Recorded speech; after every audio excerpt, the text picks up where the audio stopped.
Hobbits, and welcome.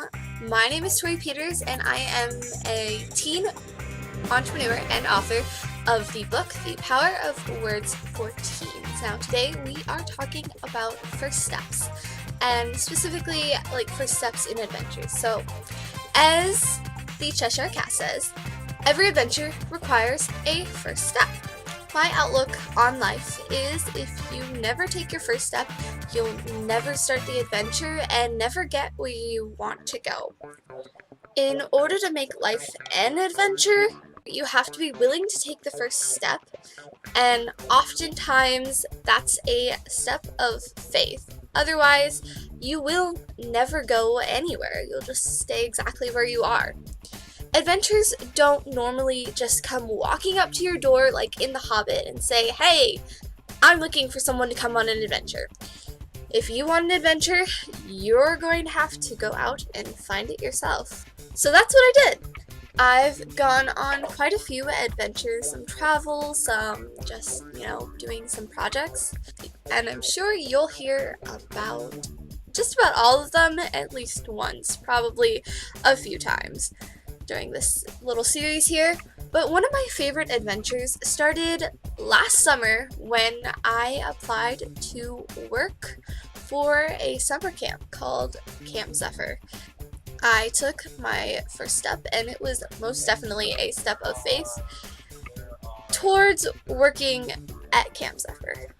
Camp Zephyr had been my favorite place on the entire planet since I was about 6th grade. So when I got offered the job, I said yes right away because I wanted to work out there, and I had always thought about working out there before.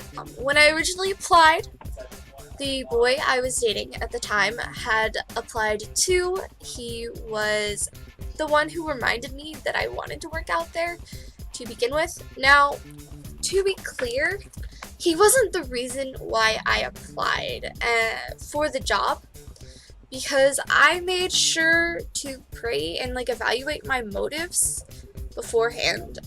Camp Zephyr is a Christian camp, and I wanted God to be the reason that I went and applied and worked out there, and not a boyfriend. Now, that's not exactly something you can tell a significant other, face to face. You can't be like, "Hey, so you know how you told me to work at this place? Yeah, you're not the reason I'm working out there, God is. Is that clear? We're cool, right? Okay, I still love you. Okay, cool." You don't do that. That's just not something you really should do.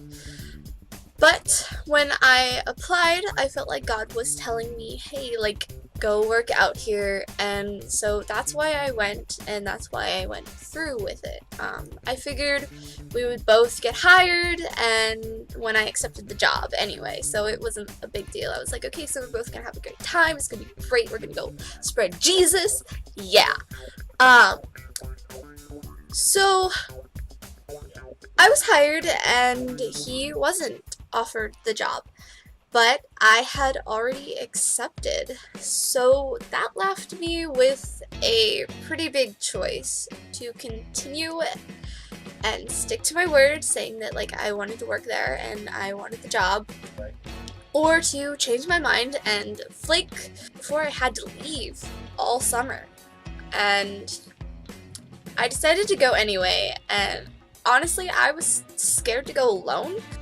I was just sort of scared to go alone. I had expected to not be doing it alone, and so when God was like, "Hey, you got hired, but he didn't, and I still want you to work here," I was like, "Okay, God, that's not really what my plan was, but alright, I trust you."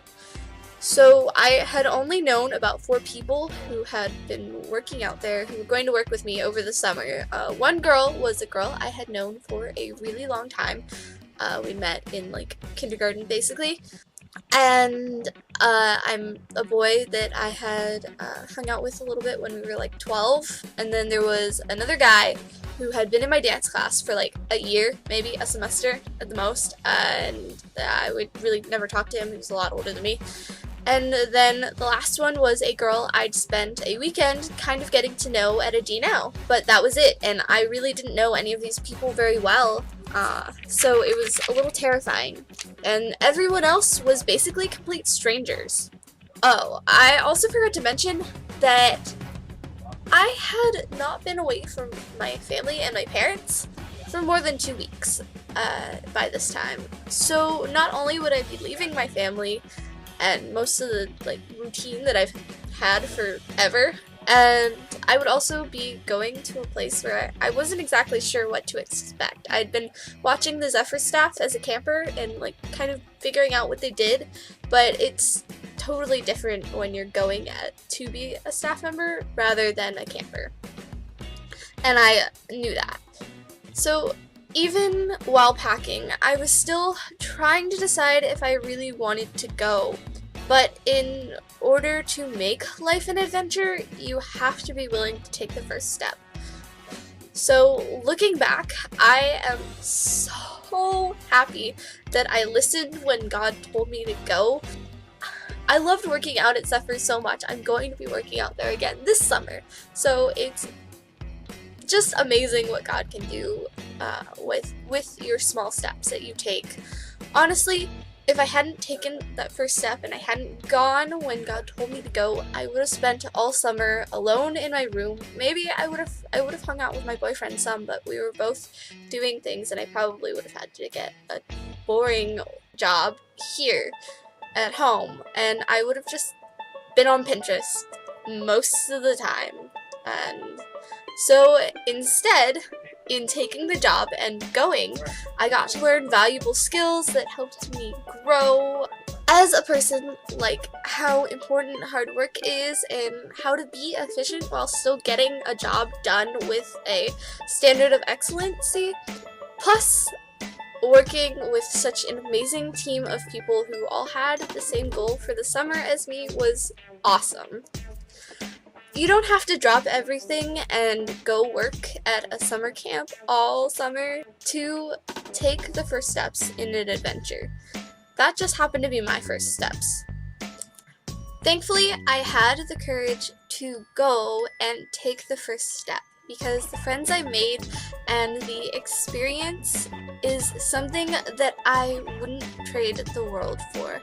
Now, I've shown you one of my first steps, and everyone has a first step they can take towards a goal that they want to achieve in life, whether that's planning your first out-of-state trip, or whether it's going and working for a summer camp, or maybe it's just saying hi to someone you wouldn't normally say hi to.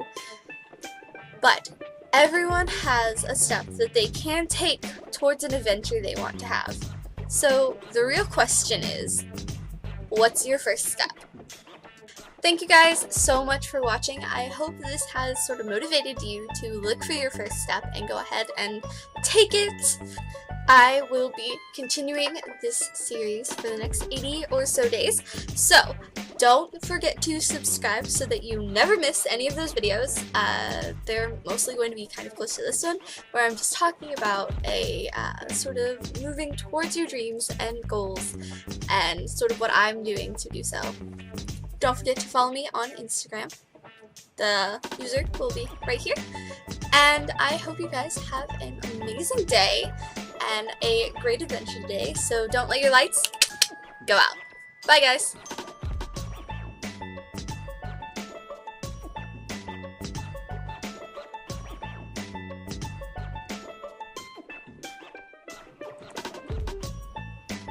My tongue is red.